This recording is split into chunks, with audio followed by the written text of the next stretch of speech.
Ladies and gentlemen, this is Dwight Pledger and Dan Smith, and we are D&D Training and Coaching Solutions. And we're so excited and happy, glad to be here. And we definitely want to give a shout out and thank Che Brown and his amazing team with the Comeback Champion Summit. All right, okay, I love that sound. I love that name. Got a great ring to it. So today, Dan and I are, again, we are trainers. We pretty much specialize in the area of helping and emerging and veteran speakers to hone in their signature stories and their core message. So today we're going to be pretty much in workshop mode. Okay, Dan and I have we meet on a weekly basis in terms of a call, and we pretty much limit our conversation to a story. And clearly in this conference and this summit, you're going to have just about every topic covered, okay? So when it comes to the story piece, we got you, okay? All right, so we're looking forward to that. Now, just a little bit about our background. Dan and I have been, in D&D Training and Coaching Solutions for about 10 years, and it's been just an amazing journey. Prior to that, though, we were part of Les Brown's Platinum Speaker Program. Matter of fact, we still are. And what that amounts to is that we had many trainings, many events with Les Brown, traveling with him nationally and internationally, and sharing the stage, and just really getting to be up close and personal with him. And I don't have to tell many of you that are on this Zoom that he is an amazing and phenomenal trainer, speaker par excellence, and now he just authored a new book.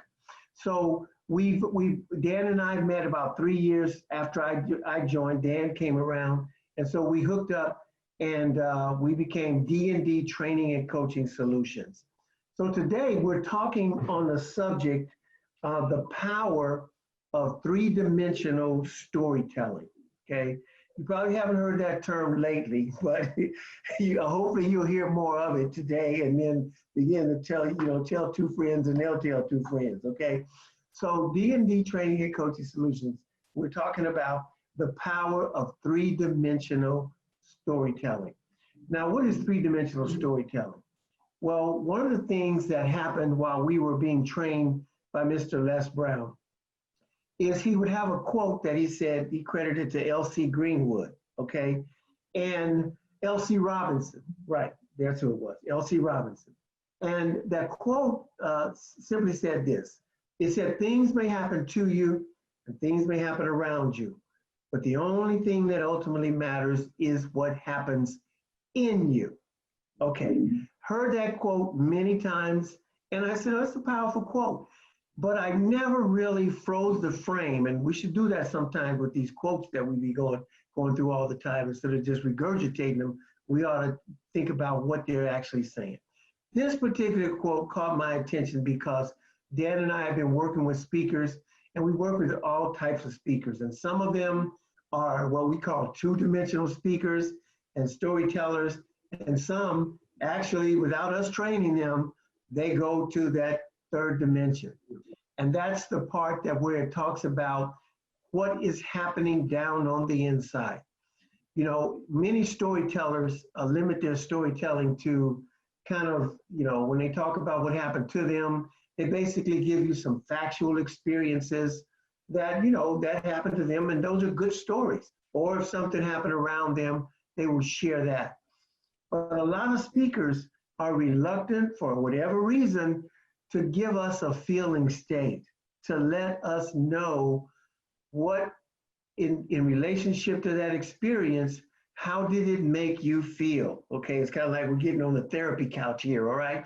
But we found out that when you go down beneath the surface and begin to bring up those things, remember, we say what comes from the heart has a tendency and a way of touching the heart. There's a lot of truth to that, especially when it comes to telling your story. So we determined that, and this is the other piece, and Dan may say a little bit about this as well, is that when we talk about three-dimensional storytelling, most people can tell another person's story, like in our trainings. Les would kind of help us out sometime, and he would basically take our story and go ahead and tell it back to us for a teaching and a learning point, which is valid. Okay, so we would do that. But here's one thing that Les could not do. He could not go three-dimensional with our story, even though he is a phenomenal storyteller. Why? Because the feeling state and how that experience impacted a person is really something that is unique to them in terms of that information. So we like to go way down deep and bring it from deep so that it can go. And this is the last point, and Dan probably has a couple of things to say, is that we are transformational storytellers. We are transformational trainers, which means that our goal is to be speakers and storytellers that are not only tickling the senses in terms of the gray matter and getting people excited about whatever it is we're talking about and painting the picture, but we want to get down into the heart where decisions are made in terms of making changes in our lives for the better. So we're transformational storytellers and we're transformational trainers. Anything you want to add to that, Dan? Yeah, I just wanted to say that, you made a great point when you said, if Les Brown cannot tell your story better than you, and he's a phenomenal speaker. And why is that? It's because he did not have that experience. You're the one that had that experience. The only thing that Les Brown can do is interpret the story that you told. And he can add to it how it made him feel. And I often say, when you talk in 2D and you talk with logic and you do that, you talk to somebody's mind, they'll think about what you have to say. But when you talk to their heart, when you give them from your heart to their heart, they will act on what you have to say. And you're the only one who can tell your story. No one else can tell it because they did not experience it. Even if you were a twin and did identical things every single day of your life, each of you had a different variation of the same experience.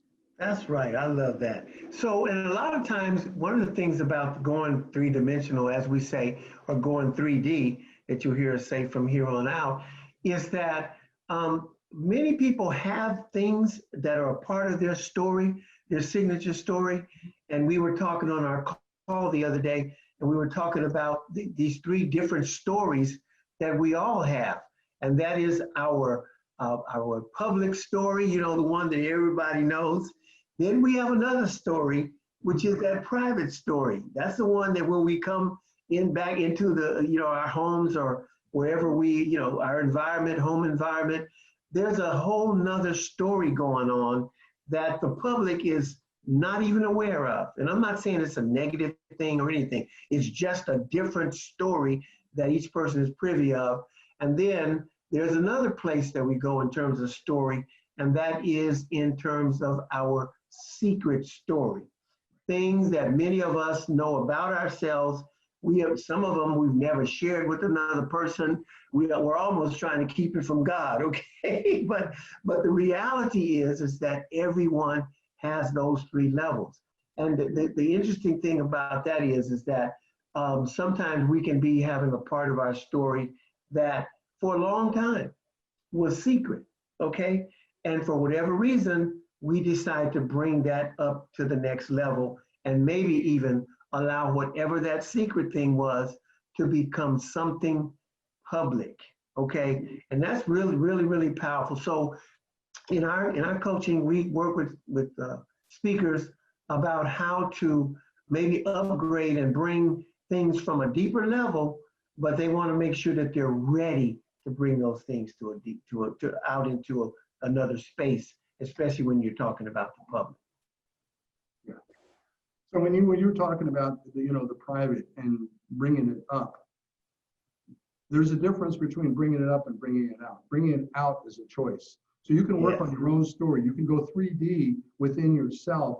And what happens when you go 3D is you look at it from a different perspective and you reframe it. And in reframing it, it loses some of its control over you. You get to make more decisions. It may be leading you to certain behaviors or to avoid certain behaviors. But once you process it, you are more comfortable doing the things. And in the beginning, it's very subtle, but it's that process of going back and reevaluating and getting very personal with yourself. Yes, yes. And the last place we're going to go before we go into an illustration of a short story in which you will hear one part of it told in 2 dimensions, and then you will hear a contrasting part told in 3 dimensions. And here's the last thing we want to say, is that we've learned in our own stories and how we share and the level of transparency that we bring into our stories as we are sharing with others, whether to the one, to the many, or to the masses.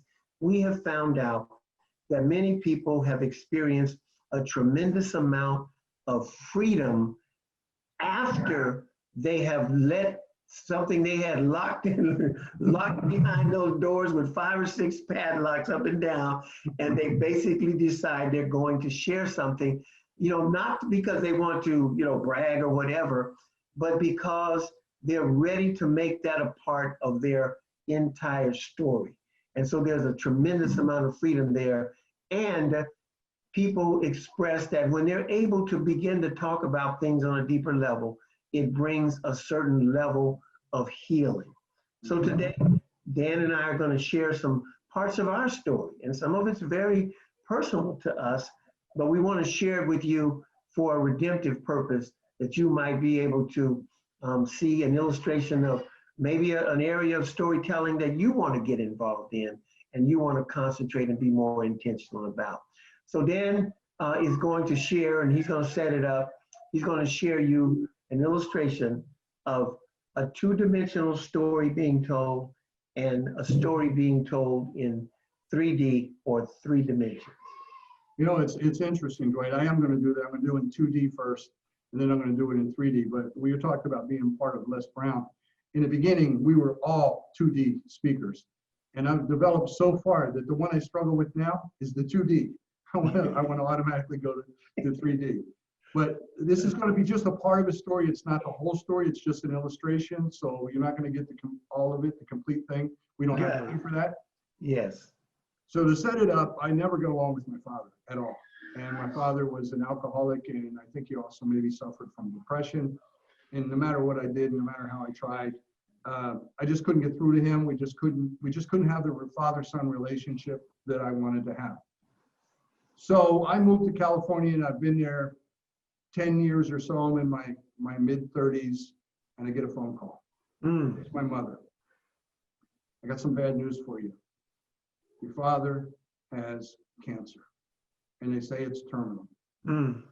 And what went on in my mind was, first I felt for him, but I also felt for me, because I realized that the clock is ticking, and I needed to do something, and I didn't know what to do. So I just said, okay, let me think about this, and I'll call you back. The next day, I called my mom and I said, if I send you and Dad a ticket, will you come out and visit me in California? You haven't been here. I've been here 10 years. You haven't been here at all. She said, sure, which surprised me. So I did. I sent him a ticket. But right before it was time to come out, my mom called me and said, I'm not coming. It's just going to be your dad. So I said, is he going to be okay? She goes, yeah, I told you, get him a nonstop. I'll put him on a plane. You take him off the plane. Where's he going to go? Very matter-of-factly, logically, And so he flew out. And we spent a week together, maybe 10 days. And it was 10 days unlike any other 10 days we've ever had in our life. We went to places, we did things. I really enjoyed it.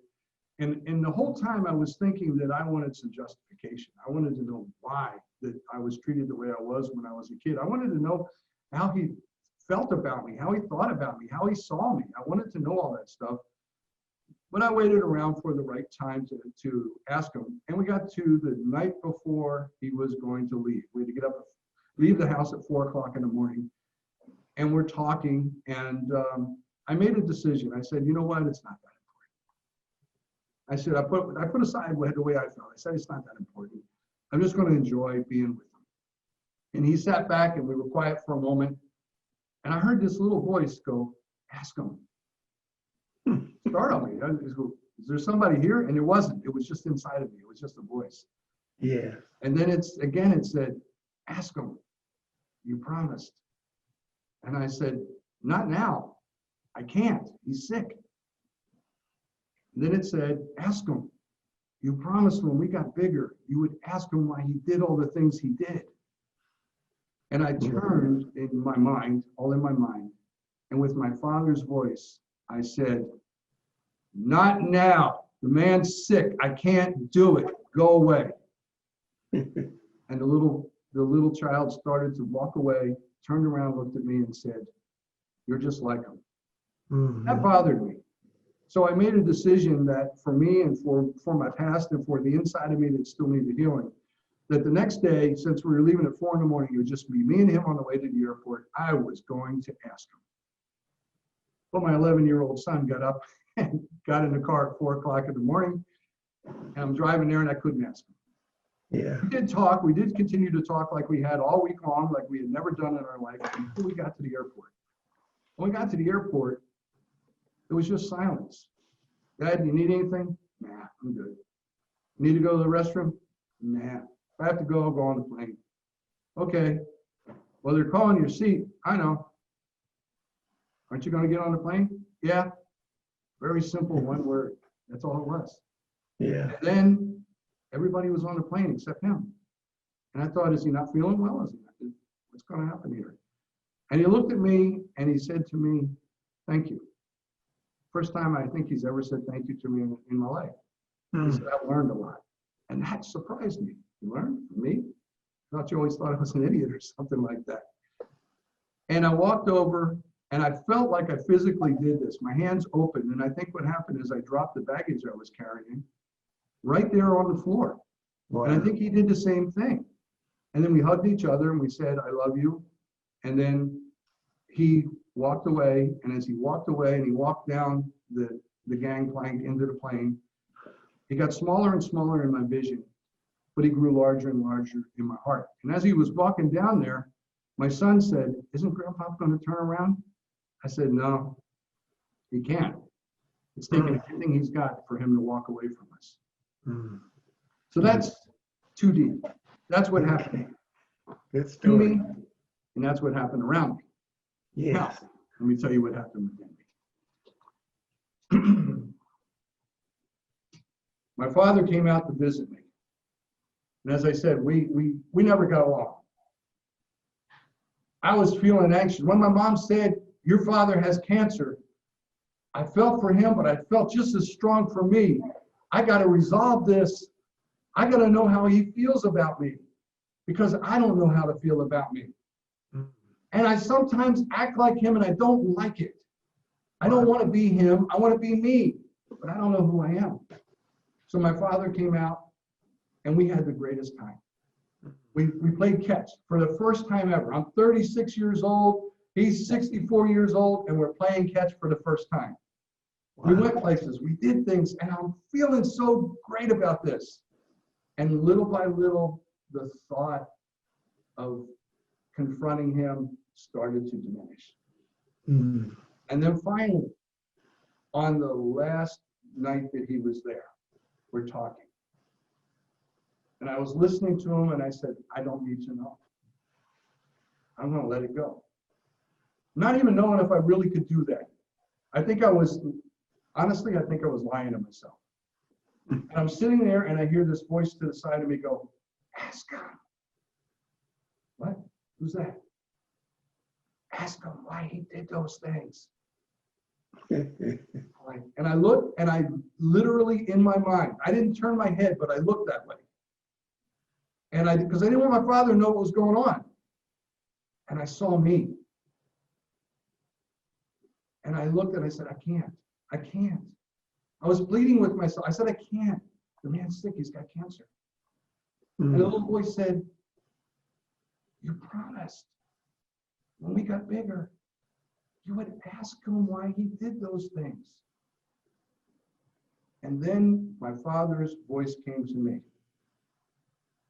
And I turned to him and I said, I can't ask him. He has cancer. Go away.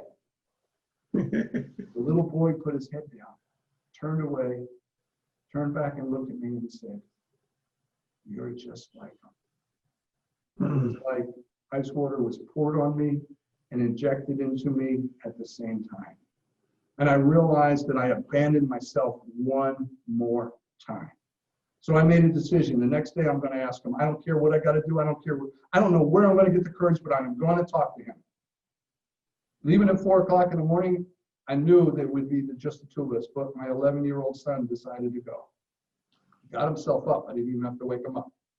Driving there, we talked about all sorts of things, the scenery, the windmills, how much electricity is generated by them. We had lots of conversation. Then we got to the airport, and it stopped. We were back where we were before he ever came out. And I would ask him, I would try to open up a conversation. Dad, do you need anything? No, I'm all right. You need to go to the restroom? No, if I do, I'll go on the plane. Hey, Dad, they called your seats. I know. Simple one-word answers. And finally, nobody was left. Everybody was on the plane. And I was thinking, you're going to miss your plane. And I looked up and I saw my father with tears in his eyes. And he said, thank you. I learned a lot. I cannot express how that felt to me. It was like magical medicine verbiage. Something happened inside of me. Yeah. And I just walked toward him and I felt my hands opening. And I realized that all that stuff that I needed answered, all that stuff I've been carrying around my whole life, I just had to let it go. Yeah. And I reached out and he reached out and we hugged each other. And I said, I love you. He said, I love you. Yeah. And without saying anything else, he turned and walked away. He started walking down the gateway, and every step he got a little smaller, a little smaller, and a little smaller in my vision. But it grew larger and larger and larger in my heart. My son said, isn't Grandpa going to turn around? I said, no, it's taken everything he's got to walk away from us. And with that statement, I understood him more. Now, I didn't trust it. And I looked for ways for it to go away. I prepared myself. But when I called him when he got home, we talked. I didn't just say about how's the weather. I couldn't even ask him anymore, how's your job? Because he couldn't work. So I could ask him about the weather. What are you doing? We had real conversations for exactly 2 months until the day he passed away. Beautiful. Woo, woo. So that is great. I gotta confess a little bit right here. There was a point in time when I couldn't do that. Yes. I had to work with it. I had to work with it. In fact, we did a little trial run through this morning, and Dwight will tell you that I didn't get through it quite as easily as I did just now. Yeah. But I have come to a level of understanding and appreciation for my father. And then when I see my father in myself, I don't hate it anymore. I actually appreciate it. And I actually get a moment of joy, because I am a descendant of somebody and I learned from that person. And I learned some good stuff that was blocked out by a lot of mental garbage that I was carrying around. Beautiful. Beautiful. Good job, Dan. The thing that I'm taking away from it immediately is that when you shared the first time, if I could compare the two, I heard you tell the story. But of course, the second time, I not only heard you, but I heard and felt you share that story, okay? It allowed me to begin to think about my own story and the father piece and that whole issue. I mean, we can spend the rest of the time talking about that, but we're not. But I just want you to know, I was able to observe that contrast. And of course, that was intentional, right? Yeah. And it was, yes, and it absolutely was, because if you only heard me, and I'm talking to someone and trying my best to persuade them or influence them. And remember, whenever you're speaking, whether you're selling or whatever, you are looking to influence behavior. Yeah. And you heard me, you could walk away after hearing me and leave everything I said behind.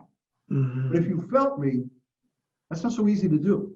Right. It sticks with you and it stays with you and you carry it with you, and then you start to think about your life and what are the comparisons, not to the particulars of what I said, Right. but to the feelings that I expressed. And when have you felt that That's right. So it's like that saying. So years later, after hearing your story in 3D, of course, I may not remember the details of your story, but I'll never forget how your story made me feel. way? Okay. And I'm not saying that feelings is everything, but I think it's a part of the whole transformation process. And so you really dynamically illustrated that. Any last thing you want to say before we Well, go? I want to say, my story was what people may consider to be heavy or negative, and that's not what I want to use my story for. But Yeah. Peter Guber, in his book Tell to Win, he talks about Muhammad Ali wanted desperately to get the greatest made, and he had a group of people in a big conference room, and he was trying to tell them why he wanted to put their money into this movie. They weren't responding. So he asked everybody to stand up. And he went through and he had them all boxing and he had them all throwing punches. And they were wearing suits and ties and they were sweating. And he was telling them the routine he went through and what it took for him to become the champion. And by doing it, they got it, they funded his film, and it was made. So it can be used in all kinds of different contexts. Yeah, got it. Beautiful. Okay, so we're going to go to another place now, dealing with another portion that we want to share with the Zoom audience today and the champion, comeback champion summit audience. And that is, we're going to talk about another area that we work with speakers on in the storytelling genre, and that is how to leverage a defining moment. Mhm. How to leverage your defining moments. And before we go into an illustration, defining moments, and here's how we kind of frame that. And again, it's another quote. And yes, we heard Les Brown sharing this quote before, but that's what training's all about. We learn, we earn, we pass it on. So to hear him share it, now we take it to another generation, because I'm going to share with you. He said that Denzel Washington said in life that there is the moment, and then there is after the moment, in which nothing is ever the same again. Think about that.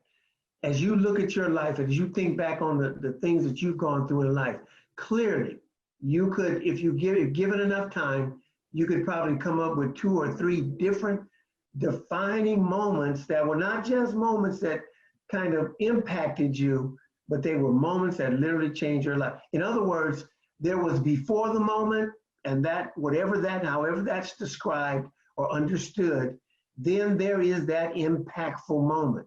And all of us have some of that in our life. Some of us got those kind of moments and experiences in our family of origin, in our childhood, things that literally changed us from that moment on, okay? And then, of course, the other piece is there's after the moment, in which it's a contrast to before, because something changes and the genie never gets put back in the bottle or the toothpaste back in the tube. That's exactly right. With my story, I walked out of there doubting it. I walked out of there trying to fight it. Yeah. Not trusting it at all. But you know what?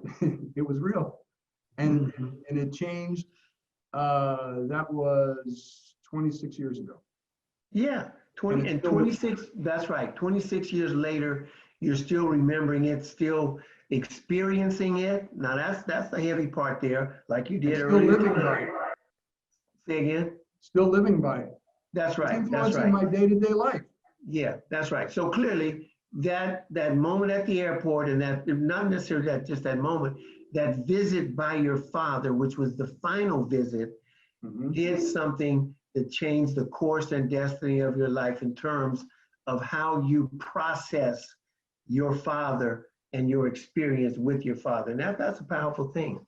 So we're gonna then share. I'm gonna share a defining moment. Well, I'm gonna actually share 2 defining moments. Okay, remember we talked about a defining moment as in life. There is the moment. There is before the moment. There is the moment of whatever that event was, and then there is after that season or that event that takes place, and things are dramatically different, and they remain that way probably through the course and destiny of your entire life. So I've been sharing my story for at least a good 32 to 33 years, because I came out of an addiction cycle about 34 years ago. And shortly after that, I got to the point where I was healed enough to be able to tell my story, give my testimony. I was doing it in churches and places where I could go and share my testimony. And then I ran into Mr. Les Brown again in 2004, and I was able to take my story to a whole nother level in terms of getting the coaching, getting the feedback, because you can't see the picture when you're in the frame. And so I've had a lot of experiences sharing my story. So I'm going to pick out just two events, and I want to basically freeze the frame on those two events, and then of course make the point about a defining moment. All right? Okay.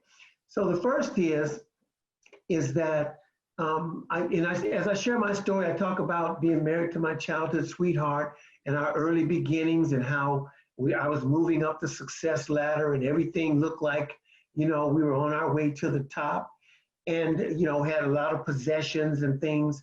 In other words, life was good. I was making money. And I remember that one day, it was the summer of 1979.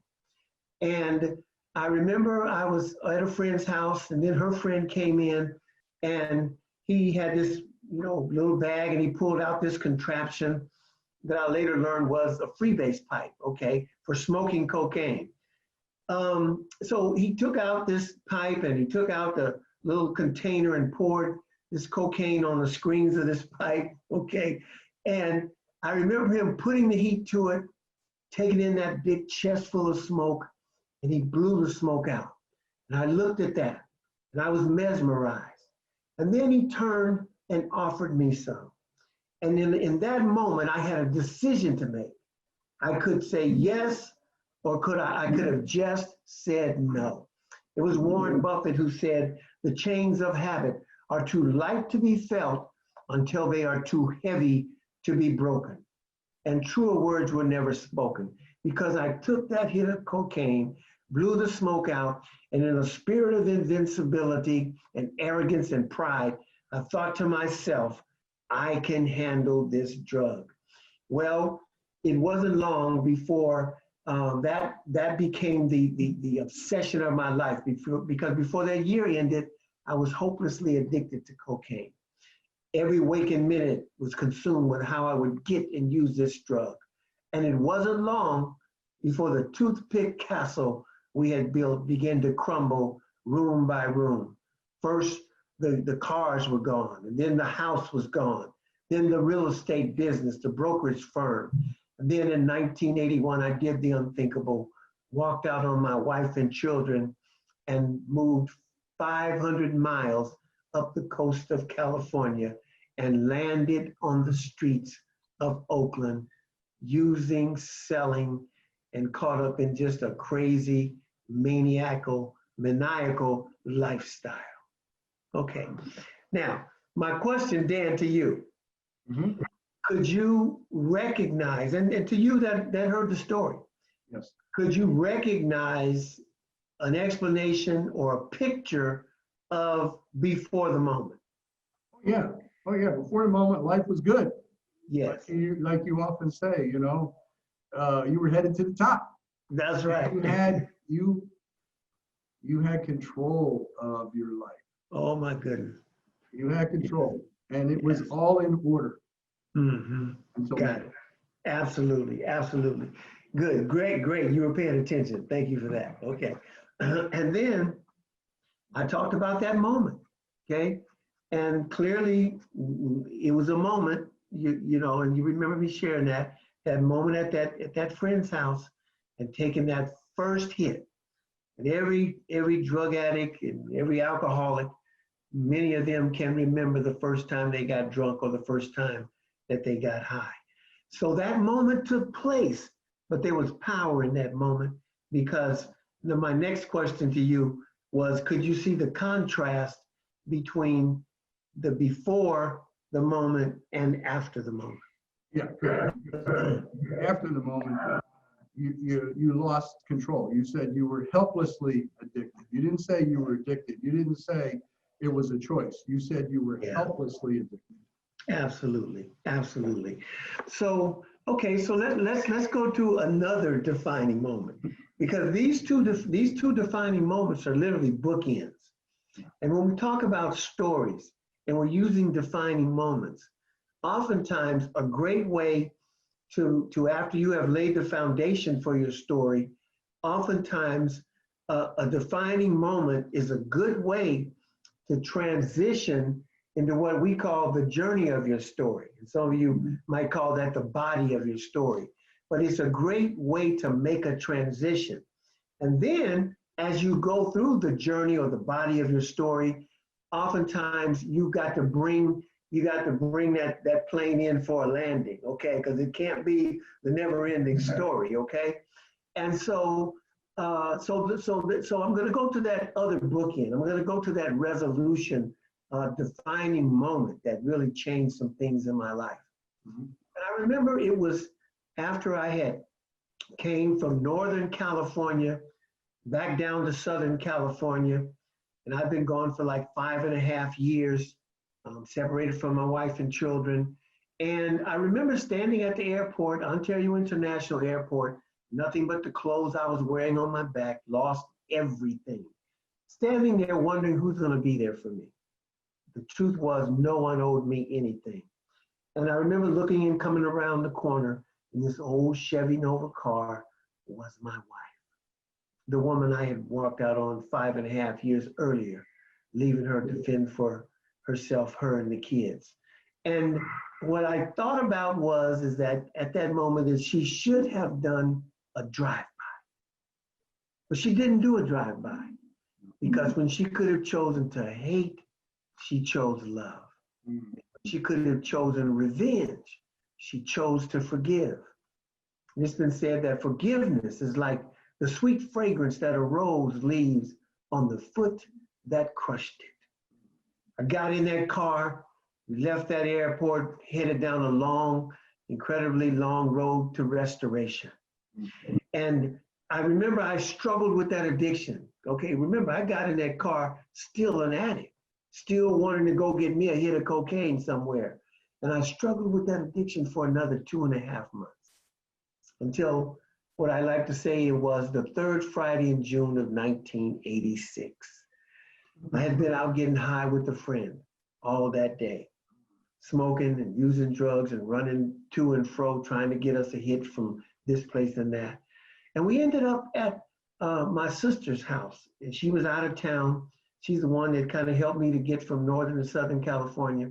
But across the street was a place where drugs were being sold, drugs were smoked. So I was over there getting high with my friend, and it got down to where I didn't have any more drugs. And I remember begging my nephew for just one hit of crack. Please, just give me one hit. And I had to have just the most pathetic look on my face. But he gave me that one hit. I remember taking it, blew the smoke out, turned and hit it towards the door. Told my friend that I'd been with all day, I said, man, that's it, I'm through. And I think he thought I meant, oh, well, we're through for the night. We'll hook up tomorrow, bro. And he took off and went on his way. But what he didn't realize, that there was something going on down on the inside. I was beginning to deal with the shame of what I had been for the past 7 years. I was beginning to deal with the hurt, the anger, the betrayal. All of that began to flood in on me. And I walked across that street, opened the door to my sister's house, and I literally collapsed on her hallway floor. And I remember rolling around on that floor, crying out to a power greater than me, crying out to the only God that could deliver me, saying, I want to be free. And ladies and gentlemen, I don't know how long I lay on that floor, but here's what I do know, that when I got up and stood up, I had a sense down on the inside that the chains of habit had been broken.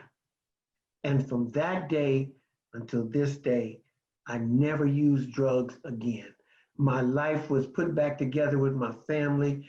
is restored. I've been back home for 34 years, been married to my childhood sweetheart for a total of 48 years. And to God be the glory for that. So truly, defining moments in our lives can make a difference. Wow. All right.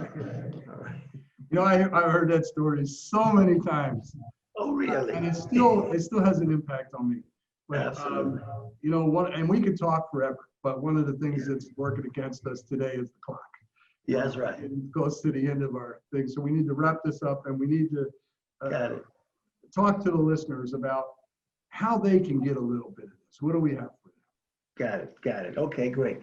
Well, one of the things that we're doing, and many of the other speakers are doing as well, we want to offer something to those of you that are taking your time to listen to this video, to watch this Zoom rather, and the way in which we want to get that to you is going to be what we call our life experience resume. We're going to send you a piece that allows you to begin to work on filling out your life experience resume, because Dan and I use that tool as a source of content for working with those that are putting their stories together. And it'll be just an invaluable source to you and a resource. Also, you will also get a training that we did on the life experience resume and how you can leverage that gift or that tool. So we're going to get that all to you. And the way to do that is we're going to need you, hopefully you got your pen handy, we're going to need you to text the word champ, you know, the short version of champion, okay? Text the word champ, C-H-A-M-P, that's it, to the number 55469. Champ to the number 55469, and you will have information on how you can redeem and how we can get that life experience resume and that training on the life experience resume that Dan and I put together. That's going to be very helpful to you going forward in establishing and beginning to work on your signature story, your three-dimensional story. And you to become a three-dimensional storyteller as well. And this is a tool that you can use in the privacy of your own home.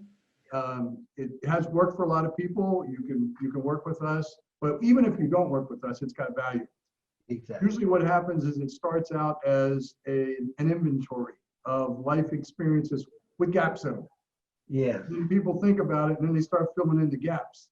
Absolutely. And they start thinking about, why did I write this down? And what happened? What's the significance? Why did I remember that? Why did I not remember that? And they write down a little thing about, you know, this is what happened. This is what was going on. And That's then right. out of that, when they look at it, they just step back and they go, I have a story.